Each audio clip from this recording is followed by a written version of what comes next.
구약성경 우리 출애굽기 20장 4절로 6절까지의 말씀입니다. 출애굽기 20장 4절로 6절까지의 말씀 제가 봉독드리겠습니다. 너를 위하여 새긴 우상을 만들지 말고 또 위로 하늘에 있는 것이나 아래로 땅에 있는 것이나 땅 아래 물속에 있는 것에 어떤 형상도 만들지 말며 그것들에게 절하지 말며 그것들을 섬기지 말라. 나 내 하나님 여호와는 질투하는 하나님인즉 나를 미워하는 자의 죄를 갚되 아버지로부터 아들에게로 3, 4대까지 이르게 하거니와 나를 사랑하고 내 계명을 지키는 자에게는 1000대까지 은혜를 베푸느니라.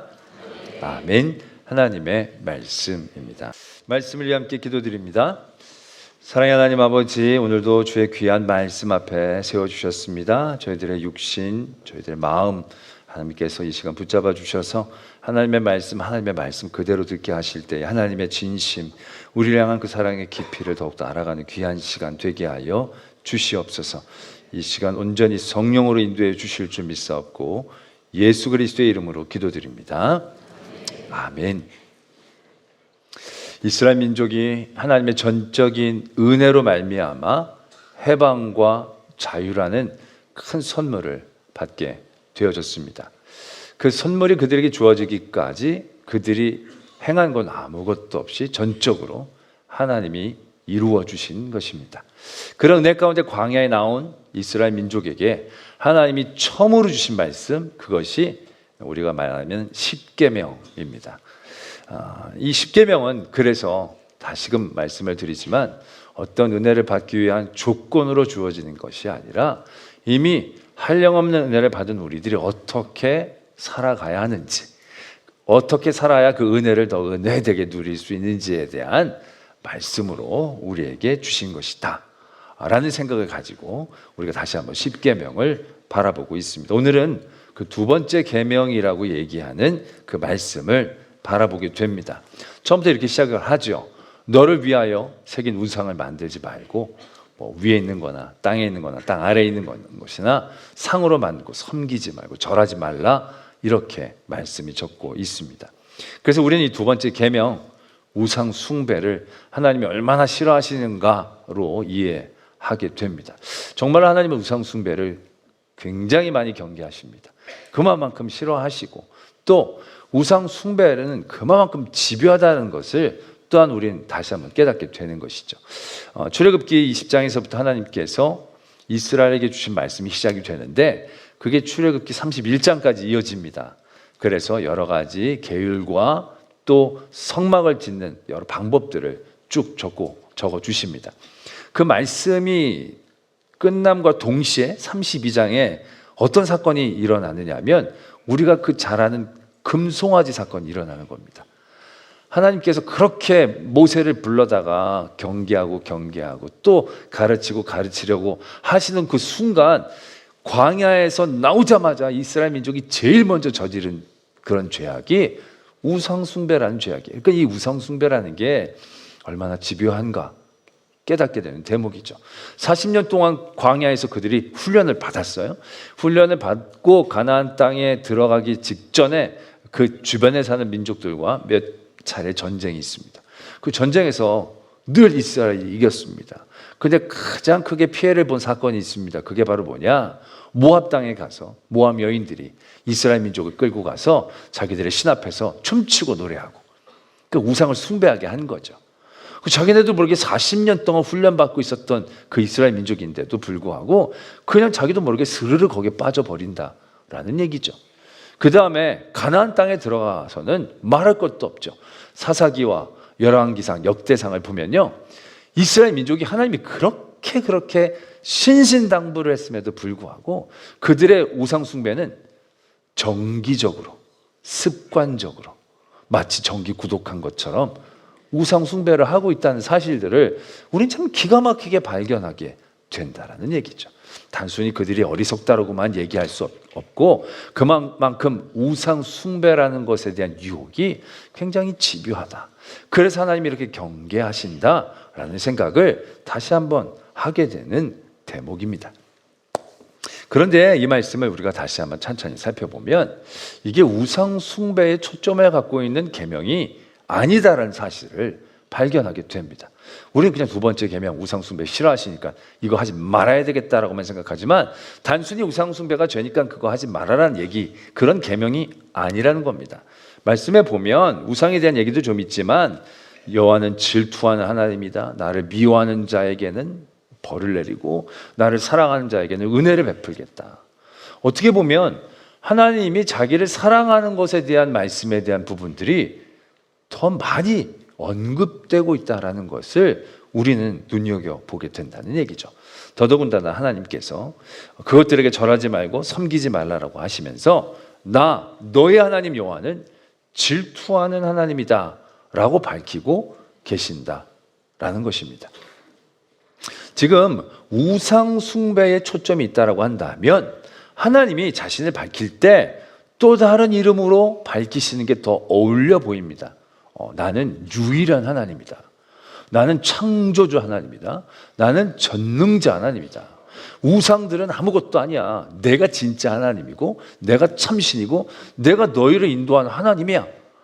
그러니까 너희들은 우상 숭배하지 말고 나를 제대로 섬겨야 돼 라는 것이 이 계명의 초점이라면 하나님은 다른 하나님으로 자신을 표현하셔야 더 어울려 보이는 대목이다라는 겁니다. 근데 하나님은 그 멋진 하나님을 향한 형용사들을 다 제쳐두고 자신을 나는 질투하는 하나님이다라고 표현하고 계신다라는 얘기입니다. 제가 민수기의 말씀을 한번 나눴을 때도 이 말씀을 가지고 한번 드렸습니다. 제가 참 그게 이해가 안 된다고 그때도 말씀을 드렸죠. 왜냐하면 이 질투라는 단어 자체는 하나님하고 진짜 안 어울리는 단어이지요. 왜? 사람들이 쓰기에도 질투라는 단어는 없어 보이는 단어예요. 너 참 질투한다 그러면 되게 내가 없어 보이잖아요. 그래서 막 역적으로 질투 아니야 이거 뭐 왜 자꾸 뭐 이런 식으로 반응할 수밖에 없는 상당히 자기 앞에 두기 싫어하고 꺼려하는 단어가 질투예요. 사람들도 그래요.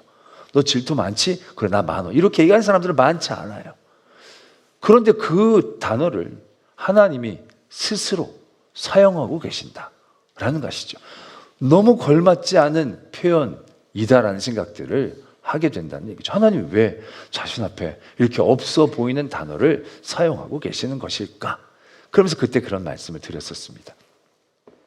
하나님이 그냥 우리를 나는 너희를 사랑하는 하나님이다 라고 표현하셨으면 우리는 그 사랑을 어떻게 받아들였을까요? 우리는 그것을 호혜적인, 그러니까 모든 사람들에게 신이 모든 만인의 인간들에게 베풀어주는 그런 인정, 따뜻함 뭐 이런 종류로만 우리는 이해를 했을 거예요. 난 너를 사랑하는 하나님이야. 그래 하나님이 우리를 사랑하시나 보다. 그래서 뭐 해도 주시고 비도 주시고 뭐 이런 어떠한 관계적인 사랑이라기보다는 하나님이 우리에게 베풀어 주신 어떤 그런 인자심과 그런 넉넉함에 대한 그냥 표현, 그것으로만 이해하게 될 것입니다. 그래서 하나님은요 정확하게 자기의 마음을 우리에게 표현하고 싶으셨다는 거예요. 난 너희들을 그냥 사랑하는 게 아니고 그냥 너희들을 좋아하는 게 아니고 난 너희를 질투하는 사랑을 하는 하나님이야 라고 표현하고 계신다는 거예요. 이 질투하는 하나님이다라고 표현하시는 그 순간 하나님이 우리를 향한 사랑은 1대1의 관계적인, 배타적이고 독점적인 사랑을 원하시고 그렇게 주시기를 원하시는 그 하나님의 사랑의 질과 종류가 더 선명해진다는 것을 우리가 깨닫게 되어진다라는 것이죠. 진짜 사랑하면 질투하게 되는 거죠. 제가 그때도 그런 예를 들었죠. 남편이 가는데 저쪽에서 아내가 있어. 아내를 갔더니 아내가 웬 남자랑 막 희희낙낙거리면서 막 손잡고 쪼물쪼물거리면서 막 있어. 그걸 남편이 본 거야. 그때 남편이 가서 이게 무슨 일이냐고. 그때 남사친인데 그냥 우리가 재밌게 얘기하는 거라고. 그럼 내가 아내랑 지금 놀아주지 못했는데 우리 아내를 즐겁게 해주셔서 참 감사합니다. 지가 아버지야 뭐야 남편이. 이러면 그 남편이 그 아내를 사랑하는 것일까요? 아닐까요? 듣는 아내도 기분 나쁠 거예요. 이게 뭔가 싶을 거예요. 그러면 안 되는 거죠. 길을 가다가 아내가 웬 남자랑 희희낙낙거리는 걸 본다? 그럼 눈이 일단 뒤집혀야 되는 거예요. 이게 사랑인 거예요. 이게 없으면 이게 사랑이라고 얘기할 수 있겠습니까? 가서 다 적었자 뭐냐고 이렇게 얘기를 하고 뭔가 사단을 내든지 해결을 봐야 되는 어떤 독점적이고 배타적인 어떤 관계적인 깊은 사랑에 대한 모습들을 표현하는 것. 하나님이 그런 사랑을 우리에게 표현할 때 어떤 단어가 어울릴까 생각해 보면 이것만한 단어가 없는 거예요. 하나님은 자신의 사랑을 그렇게 우리에게 명확하게 표현하고 계신다 라는 얘기예요. 우상 숭배를 싫어하는 게 중요한 게 아니라 하나님의 이 계명을 통해서 내가 너희를 향한 마음의 종류를 명확하게 표현하고 계신다 라는 얘기죠. 그 다음에 말씀이 이렇게 이어지죠. 나를 미워하는 자의 죄를 갚되 아버지로부터 아들에게로 3, 4대까지 이르게 하겠다. 하나님 앞에 죄를 지으면 3족을 멸하시는구나. 이렇게 우리가 받아들이는 겁니다. 이걸 인간적으로는 이게 가능하죠. 왜냐하면 인간들의 세상은 그런 연좌제가 분명히 있으니까. 근데 이게 신학적으로 보면 하나님이 맞는 얘기를 하고 계시는 게 아니에요. 하나님이 말씀하신 하나님의 법칙은요, 자신의 죄로 그 한 사람만 벌하시는 거예요. 아버지가 죄를 지었다고 그 아버지의 죄를 아들에게 전가하시는 하나님이 아니에요. 그 죄는 온전히 그 사람만이 책임지는 죄가 되어지는 거지, 그 죄가 연좌제처럼 3족을 멸하는 인간적인 태도로 하나님은 우리를 대하시는 하나님이 절대 아니시라는 거예요. 근데 우리는 생각을 하죠. 성경에도 보면 그런 얘기 있지 않느냐고. 뭐 엘리의 가문이나 여로보암의 가문이나 아합의 가문이나 그런 가문에 선포된 저주가 있지 않느냐고. 분명히 이런 얘기들이, 사건들이 있다 보니까 우리는 뭐 3족이 멸해지는 그런 것처럼 가문에 흐르는 저주의 사슬이 있는 것처럼 생각하지만 하나님은 그런 식으로 하시는 하나님이 아니에요. 그건 그 아버지에 대한 교육적인 차원에 대한 얘기겠죠. 아버지가 하는 그런 악행을 보고 돌아서지 못하고 그가 그 일들을 따라했기 때문에 그런 일들이 유지된 것이지, 만약에 그 안에 그 어떤 한 사람이라도 돌아서 회개했다면 하나님은 바꾸신 하나님이에요. 야곱이 레위의 가문을 저주했지만 레위가 출애굽 시기에 하나님 앞에 바르게 서려고 애썼을 때 레위의 지파를 축복하신 하나님, 그게 하나님이신 거예요. 저주가 안 끊어지고 대물림하는 걸 원하시는 하나님이 아니시라는 얘기예요. 또 축복을 하는 것도 마찬가지예요. 계명을 잘 지키고 나를 사랑하면 1000대의 은혜를 베풀겠다. 그 가문에 한 사람만 잘하면 2대, 3대, 4대, 5대, 6대가 제대로 안 해도 하나님이 그냥 그 사람 봐서 은혜를 쭉 주시는 하나님이냐? 이게 꼭 그럴 것 같지만 이게 신학적으로는 안 맞아요. 왜? 자신의 믿음으로 구원할 수 있는 사람은 자신밖에 없어요. 내가 믿음이 좋다고 내 믿음으로 내 아들이 구원받는 게 아니라는 거예요. 이건 하나님이 분명하게 말씀하신 법칙이에요. 아들은 아들의 믿음으로 가는 거예요. 이게 교육학적으로 아버지가 잘 믿고 하는 것을 자신이 자녀가 보고 잘 배워서 믿음으로 그렇게 은혜를 잊게 되는 대가 이어지는 거지, 한 사람 잘 믿었다고 그 사람 믿음의 덕으로 모든 사람이 잘 되는 게 아니라는 것을 분명히 아셔야 한다는 겁니다. 그렇다면 하나님은 왜 여기서 이런 말씀을 하고 계시는가? 이건 하나님이 신학으로 얘기하시는 게 아니라는 얘기예요. 이건 하나님이 감정을 표현하고 계시는 거예요. 어떠한 감정을 얘기하고 계시느냐? 나는 너희를 복 주기를 원하는 하나님이다 라는 거예요. 잘못을 저지르면 죄를 몇 대랑 줘요? 3, 4대를 주는 거예요. 그런데 잘하면 상을 몇 대나 줘요? 1000대나 주는 거예요. 이게 말이 돼요?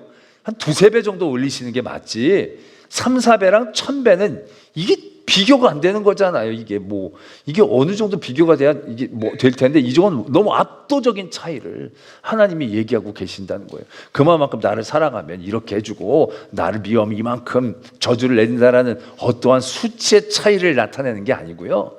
하나님은 벌을 오랫동안 내리기를 원하시는 분이 아니라는 거예요. 그러나 하나님은 은혜를 풍성하게 우리에게 주시고자 하시는 하나님인 거예요. 그래서 저주는 짧고 은혜는 긴 거예요. 너희들이 잘하면 이러고 못하면 이런 것에 대한 조건이 아니라 나는 너희들을 정말 복되게 하는, 복 주는 하나님이야 라는 표현을 하고 계시는 거예요. 나는 질투하는 하나님이라는 표현도요, 이게 감정적인 표현이거든요. 마찬가지로 나를 미워하면 3, 4대 벌을 내리고 나를 사랑하면 1000대나 은혜를 베풀 거야. 이건 신학을 얘기하고 계시는 게 아니고 법칙을 얘기하고 계시는 게 아니고 하나님의 마음과 중심을 우리에게 표현하고 계신다라는 것을 깨달아야 한다라는 얘기죠. 그래서 이 계명, 두 번째 계명은 우상 숭배를 하지 말자. 우상 숭배가 죄고 하나님이 싫어하니까 이거 절대로 하지 말자라는 것에 초점이 있는 게 아니고요. 하나님을 사랑하자. 그런데 하나님을 사랑해야 하는데, 하나님을 사랑하는데 이 우상 숭배라는 게 굉장히 방해가 되니까 그걸 경계하자. 우상 숭배가 목적이 아니라 하나님을 사랑하는 일이 우리의 목적이 되기 위해 우상 숭배를 경계하는 쪽으로 이 말씀이 우리에게 이해되어져야 한다는 것입니다. 그렇다면 왜 우상 숭배가 하나님을 사랑하는데 가장 치명적이고 집요한 방해자가 되는 것인가? 라는 것입니다. 비교하면 솔직히 비교가 안 돼요. 성경에서 보면 가장 많은 우상으로 언급되어지는 신이 바알과 아세라는 신이에요. 바알과 아세라. 바알과 아세라는 가나안 땅에서 농사를 짓고 있던 민족들이 그 농사에 특화된 신으로 만들어낸 거예요. 그들이 비를 내리는 신이라는 얘기죠. 그게 바알과 아세라예요. 바알과 아세라가 더 예쁘고 더 아름답고 뭐 더 능력이 많은 게 아니에요. 근데 여러분 보세요. 하나님을 사랑하는데 바알과 아세라가 왜 방해가 될까요? 이게 비교가 안 되거든요. 제가 지금 미스코리아랑 살고 있는데 그 미스코리아랑 살고 있는데 한 여인이 죄송합니다. 어르신들, 할머니가 지나가요. 그럼 내가 쳐다보겠어요? 안 쳐다봅니다. 우리 교인 전도하려고 보지만 하여튼 대부분 별로 눈길이 왜 비교가 안 되니까. 여기 너무 탁월한데 너무 아름답고 너무 능력이 많고 한데 뭐 비교가 돼야 뭔가 마음이 나뉘고 뭐 시기할 만한 게 되고 질투할 만한 게 되지. 비교가 안 되는데 여기 눈길이라도 가겠습니까? 하나님은 비만 내리는 하나님이 아니에요. 하나님은 비가 안 내려도 그냥 땅을 풍요롭게 하실 수 있는 분이 하나님이신 거예요. 그러니까 바알과는 능력적으로는 비교가 안 돼요. 존재감으로 비교가 안 돼요. 여태까지 그들에게 줬던 은혜로도 비교가 안 돼요. 그런데 왜 그렇게 사람들은 바알과 아세라에게 빠져드는가라는 겁니다. 그 바알과 아세라에게 어떤 매력이 있길래 능력으로도 안 돼, 힘으로도 안 돼, 해준 거로도 안 돼, 다 안 되는데 왜 매번 그렇게 빠질까라는 거죠. 우리 이 대목을 주목해야 한다라는 거죠. 바알과 아세라가요, 자기가 갖고 있는 온 그 능력이 고유의 능력이 강해서가 아니에요. 그 바알과 아세라가 인간의 탐욕에 최적화되어 있기 때문에 그래요. 너무 편하게 즐겁게 믿을 수 있는 대상이기 때문에 그렇다라는 얘기예요. 바알과 아세라는 아까도 말씀을 드렸지만 다른 걸 우리에게 요구하지 않아요. 그냥 비를 내리는데 어떻게 비를 내리느냐? 바알은 남자신, 아세라는 여자신. 그래서 남자와 여자가 관계를 하는 그 가운데서 비가 내린다고 생각을 해요. 그래서 그들에게 비를 내리는 제사를 드릴 때는 어떻게 드리느냐? 남자와 여자가 그 안에서 관계를 하면서 그런 제사를 드리는 거예요.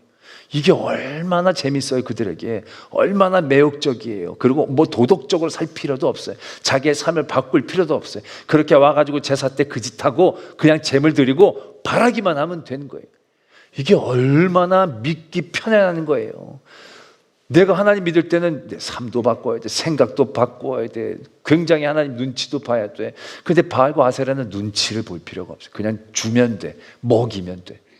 그리고 그 안에서 제사하는 것도 즐겁게 드리면 돼. 바알과 아세라의 매력은 그들이 갖고 있는 매력이 아니라 나를 위한다는 것에 대한 매력을 갖고 있다는 거예요. 내게 좋은 거예요. 내게 기쁜 거예요. 그래서 오늘도 두 번째 계명을 시작할 때 처음에 어떻게 시작합니까? 너를 위하여 새긴 우상을 만들지 말라라고 얘기하고 있는 거예요. 우상이 중요한 게 아니라요, 나를 위하는 마음이 쓴뿌리처럼 자라나는 게 우상 숭배의 가장 큰 핵심이다라는 얘기죠. 금송아지 사건도 그렇죠. 모세가 시내산에 올라가서 하나님의 말씀을 듣는데 오랫동안 내려오지 않아요. 생존의 흔적이 별로 느껴지지 않아요. 40여일이 지나가면 사람이 살기 어렵다 생각이 되어지죠. 그때 이스라엘 진중에선 어떠한 현상이 일어나느냐면 동요하기 시작해요. 그리고 말씀에 보면 이렇게 적혀져 있어요. 백성들이 아론에게 가서 우리를 위하여 우리를 인도해낼 신을 만들라 이렇게 얘기합니다. 여러분, 지금 모세가 정말로 애쓰고 힘써서 그들을 그곳을 인도했어요. 그리고 그들을 위한 하나님의 말씀을 받기 위해 시내산에 올라갔는데 내려오질 않아요. 그럼 여러분들 마음 같으면 어떻겠어요? 처음에 마음이 이럴 거예요. 야, 모세가 왜 안 내려오는가? 우리가 모세를 찾으러 가야 되지 않겠는가? 모세를 걱정하고 모세를 생각하는 마음이 요만큼이라도 있어야 되지 않겠어요? 아니면 그동안 하나님이 인도해 주셨는데 하나님께 간구해서 모세를 보내달라고 하던가 살려달라고 하던가 뭐 어떻게든 그렇게 해야 되는데 전혀 모세에 대한 관심이 없어요. 그들은 하나님에 대해 매달릴 생각도 없어요. 그들이 제일 처음으로 생겨난 마음이 바로 뭐냐? 자신들에 대한 걱정인 거예요. 자신들에 대한 아니에요. 모세가 안 내려오면 우리 어떡하나? 모세가 없으면 우리는 앞으로 누가 보호하고 누가 인도하나? 자신들의 걱정에만 그들이 매몰된 거예요. 그러니까 아론에게 가서 우리를 위해서 우리를 인도할 신을 만들라. 그러고 나서 금송아지를 만들었는데 금송아지라는 우상을 만든 게 아니라 이분이 우리를 인도하는 하나님이라고 얘기한 거예요. 그리고 그 다음에 그 앞에서 그들이 춤추며 뛰노르면서 놀았어요. 모세가 산에서 내려오다가 이게 무슨 아우성이냐? 그때 여호수아가 얘기하는 거예요. 아우성이 아니라 춤추고 즐거워하는 거라는 거예요. 그들은 하나님 앞에서 눌려 있었다고 생각한 거예요. 근데 이 신은 편한 거예요. 그 앞에서 자기네들이 여태까지 하고 싶은 건 춤추고 놀고 먹고 마시고 하는 거 하면 되는 신을 그들이 만들어낸 거예요.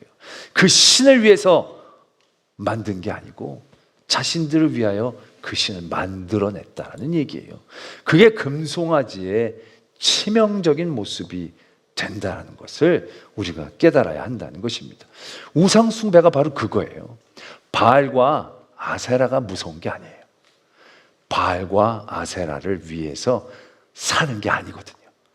나를 위해 바알과 아세라를 만들어낸 그 나의 마음이 무서운 거예요. 우리가 요즘도 점 보고 뭐 굿하고 어마어마하게 많은 거예요. 굿이요 몇 천만 원이래요. 대부분 그 규모가 어마무시하다는 거예요. 근데 그렇게 점 보고 굿하는 분들이 애기신을 사랑해서 굿을 하는 겁니까? 할미신 잘 먹이려고 굿하는 겁니까? 아니에요. 그들은 철저히 자신들의 애군을 떨쳐내기 위해서, 자신들의 복을 얻기 위해서.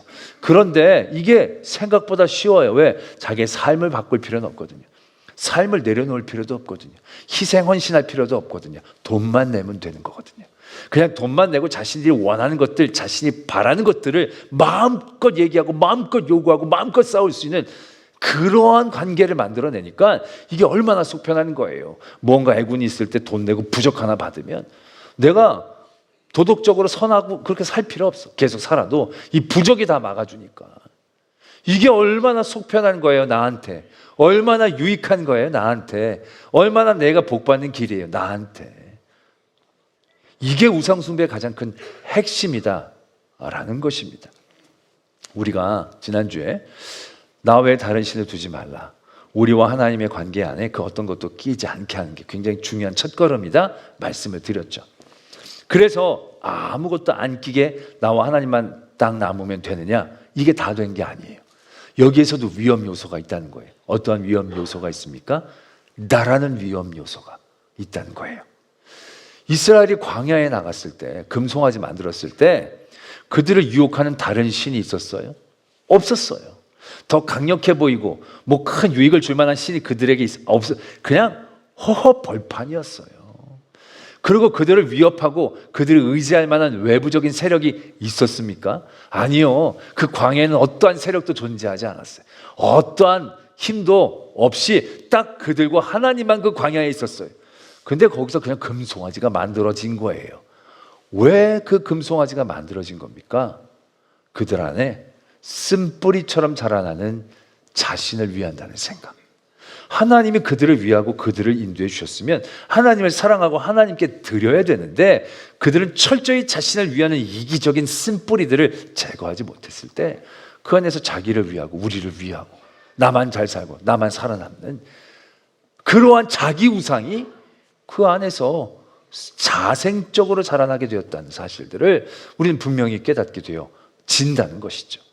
때문에 우리가 다른 여러 여타의 영향을 받지 않더라도 우리가 하나님과 나의 관계 가운데서 온전한 하나님의 은혜를 누리기 위해 하나님 분명히 이걸 도전하고 계시는 거죠. 너를 위하여 살지 말라는 거예요. 너를 위해 뭘 하려고 하지 말라라는 거예요. 그게 결코 지혜로운 생각이 되지 못한다는 것을 하나님은 그들이 알기를 원하고 계신다는 거예요. 그래서 우리는 요즘 이 시대를 살 때 이 우상 숭배하는 둘째 계명하고는 자기가 굉장히 거리가 멀고, 둘째 계명은 잘 지키며 살고 있다라고 우리는 자족할 때가 덜어 있다는 거죠. 그러면서도 우리가 옛날엔 바알과 아세라가 우상이었지만 요즘은 돈이, 자녀가, 건강이 우상시 될 때 많다는 거죠. 그래서 그걸 경계하라고 하죠. 그러나 솔직히 자녀, 돈, 그런 모든 것들이 우상이 되는 가장 큰 시발점은 어디냐? 결국 나라는 우상인 거예요. 나라는 우상. 그래서 골로새 3장에서도 이렇게 말씀하시죠. 탐심이 곧 우상 숭배다라는 겁니다. 자기를 위하는 마음이 우상 숭배의 시작이라는 거예요. 자기를 위하는 마음이 결국 늘 바알과 아세라에게 정기적으로 끌려갈 수밖에 없는 그런 연약한 모습의 시작이었고, 오늘 하나님은 그래서 그 마음을 내려놓으라고 우리를 권고하고 계신다는 겁니다. 하나님이 우리를 어떻게 사랑하시는지를 정확히 표현하시면서 우리도 하나님이 그렇게 사랑하기를 원하고 그 길이 우리의 진정 복된 길임을 가르쳐주고 계신다라는 것을 얘기하고 계신다는 겁니다. 사랑이라는 것은요, 그 안에 희생과 헌신이 없으면 사랑이 아니에요. 하나님이 우리에게 천지를 창조해 주시고 천지를 베풀어 주시고 보시기에 좋았더라. 여기까지 하나님은 사랑의 하나님이 아니에요. 창조주 하나님이시고 주관자 하나님이실 뿐이죠. 그런데 하나님이 우리에게 사랑의 하나님으로, 우리가 잘못하고 우리가 죄를 지었을 때 용서해주고 참으시는 거 아직 사랑의 하나님 아니에요. 인자하고 노하기를 더디하시는 하나님 뿐일 거예요. 이건 인품과 성품에 대한 거예요. 그러나 사랑이란 감정은 다른 얘기죠. 사랑이라고 얘기할 수 있었던 것은 우리를 위해 그 아들을 희생하고 헌신하셨을 때, 자신을 내어주셨을 때 그것이 사랑이라고 얘기할 수 있다는 얘기죠. 하나님은 우리에게 그 사랑을 원하고 계신다라는 겁니다. 내가 줬기 때문에 너희도 줘야 돼 라는 게 아니고요. 그 사랑이 우리를 살리는 그 길이기 때문에, 우리에게 주신 은혜를 온전히 누릴 수 있는 방법이기 때문에 우리에게 그걸 원하고 계신다는 거예요. 사람이 자기 고통, 자기의 사랑, 자기 안위에 매몰되면 지혜를 상실해요. 앞을 보지 못해요. 자기 이익에만 매여 있으면 길을 잃어요. 이스라엘 광야에서의 삶의 자리에서도요, 자신의 배고픔과 자신의 목마름에 매여서 거기에 대해 불평하고 불만했던 사람은 결국 하나님의 나라 가나안 땅에 들어가지 못해요. 왜? 하나님의 계획과 섭리를 참아내지를 못하니까, 온전히 누릴 수 있는 지혜가 없으니까 그 안에서 못 견디는 거예요. 그러나 정말로 나를 인도하시는 그 하나님 앞에 내가 내려놓을 수 있다면, 나를 위한 마음이 아니라 정말 하나님을 믿고 신뢰하고 의지하는 사랑의 마음 가운데 나가게 될 때 그들이 비로소 하나님의 그 땅에 온전히 들어갈 수 있게 되어진다라는 것입니다. 오늘 우리가 예배를 드려요. 기도도 해요. 말씀도 공부해요. 그리고 많이 섬겨요. 그런데 그 마음에 나를 위한 것이 있다면, 오늘 우리가 드리는 예배는 금송아지에게 드리는 예배가 될 수 있다는 얘기죠. 내가 복받기 위해서, 내 마음 편하고자, 내가 벌 안 받으려고, 내가 기도를 하는데 순 내가 원하는 것들만 바라고 원하는 거예요. 그렇게 기도하다 보면 그 일들이 이루어지지 않으면 실망하고 절망하고 믿음이 떨어져 나가고 하나님 원망하고 길을 잃는 거죠. 그러나 기도와 예배와 찬양과 모든 헌신이 결국 그 모든 것이 나를 위한 것이 아니라 정말로 하나님을 사랑하는 마음 가운데에서 그것이 이루어진다고 한다면, 그 예배와 기도와 말씀을 통하여 우리는 길을 얻게 되어진다라는 것입니다. 오늘 하나님은 그렇게 이 말씀을 우리에게 주시는 거예요. 광야에 나온 이스라엘 민족에게 너희들이 이 광야를 잘 걸어 나가고 가나안의 약속의 땅에 들어가기를 원하느냐, 이 은혜를 온전히 누리기를 원하느냐, 그러면 너를 위하여 뭘 하려고 하지 말고 나를 사랑하는 일들 가운데 도전하면 그 은혜, 이미 주신 은혜, 앞으로 주실 은혜 또한 온전히 누리는 성도가 될 것이다 라고 말씀하신다라는 것입니다. 오늘 이 말씀을 또한 붙잡고 믿음의 여정 끝까지 하나님을 사랑하며 잘 달려갈 수 있는 저와 여러분들 되어지기를 도전합니다. 기도하겠습니다. 오늘 말씀을 묵상하시면서 내가 지금 드리는 예배는 하나님을 위하여 드리는 예배인가? 나를 위하여 드리는 예배인가? 다시 한번 생각해 보기를 원합니다. 주신 은혜 너무 많아 감사함으로 하나님 앞에 드려진 그 예배 되어질 때 우린 예배를 통하여 지혜를, 예배를 통하여 그 길을, 예배를 통하여도 온전한 하나님의 은혜를 누리게 될 줄로 믿습니다. 우리가 이런 기도의 제목을 가지고 하나님 앞에 나가겠습니다. 아버지 하나님, 오늘도 우리와 함께 하시고 우리를 지키시고 인도하시며 있습니다. 아버지 하나님, 여러 새 유혹과 미혹 가운데 흔들리지 않게 해주시옵소서. 결국 나를 위한 그 우상들을 내려놓게 하시고 떨쳐내게 하시며 진정한 사랑과 하나님의 사랑 가운데 나가게 하여 주시옵소서. 우리 앞에 놓여진 수많은 바알과 아세라의 유혹들에 마음 빼앗기지 않게 하시고 끊임없이 힘들고 어려운 고통 가운데 또 나만을 위한 어리석음 가운데 빠지지 않게 하시고 더 큰 은혜, 지금까지 은혜를 주신 하나님을 신뢰하며 더욱더 하나님을 위한 예배, 기도, 찬양, 믿음의 여정을 걸어낼 수 있는 저희들 되게 하여 주시옵소서. 믿사오며 예수 그리스도의 이름으로 기도드립니다. 아멘.